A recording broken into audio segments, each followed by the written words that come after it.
This is the collection of Stanley Planes that the old Stanley Planes were the best production planes ever made.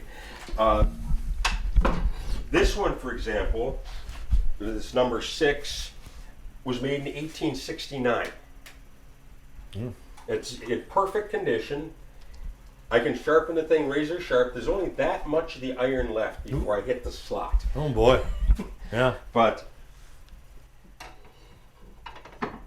total precision. Then you got your specialty planes. A plane like this that's designed to work on an edge. So if you have a flat surface, it will plane this edge perfectly square to it. You've got planes for planing rabbets or grooves along the side or in the middle of a board. A plane for planing curved surfaces. You can adjust for concave or convex. Yeah, the bottom of the sole of it changes instead of being flat. So you can plane any curve. You can adjust it to any curve. Most of the hammers are over here. The screwdrivers are in the middle. All the marking gauges are, most of them are there. Here's the pliers for working on keyboards. The slot at the front of the key that rides on the pin that guides the key sometimes has to be compressed to be able to, if it's too tight on the pin. So here's a pliers. This is at least 150 years old, that is made for that job. That's the only thing it does, but it's the only tool that will do the job. A vast array of pliers, all the different mallets for, as you're working with chisels, depending on how big a chisel and how heavy you're cutting, you can have this massive thing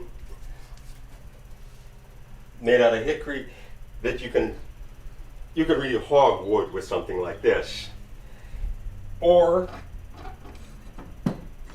light work, you've got something delicate like this where the handle is thinned down so it flexes. And you can, it's just the gentlest tapping, it's the ease of control with something like that. All wire gauges, all the different drills. You'd be amazed how many times it's easier to use a hand drill like this than to haul out an electric one. You know, if you have to drill hundreds of holes, the electric drill is easier. But these are much more versatile. You can obviously get a little drill like that into places where you can't get any kind of a cordless drill. This is all machine tools because we're working wood to thousandths of an inch. You need an assortment of micrometers. Fan, by the way, dates from 1923. You know, all the different tweezers you need. Bruce's business card even got sitting right there. And then drawers full of stuff. Every imaginable kind of file, is they all do something different. Over here we've got all the gouges for any carving, and we didn't end up doing a lot of carving, but some. These are the chisels. This is a sort of heavy duty one to use that big mallet on, but you can see the edge on that. These are all old organ nameplates from organs that no longer exist. And all of these are custom made. Every organ builder ends up making his own in terms of cut-up knives. These are ground out of old files. And my preference is for this particular angle and this particular length. Another guy is going to say, well, I want a steeper angle or a shallower angle or a slightly different shape. And so you end up making all of your own or inheriting them. Some of these are, I can trace the provenance of them. This came from Ernest Skinner's shop in Boston, belonged to one of his voicers.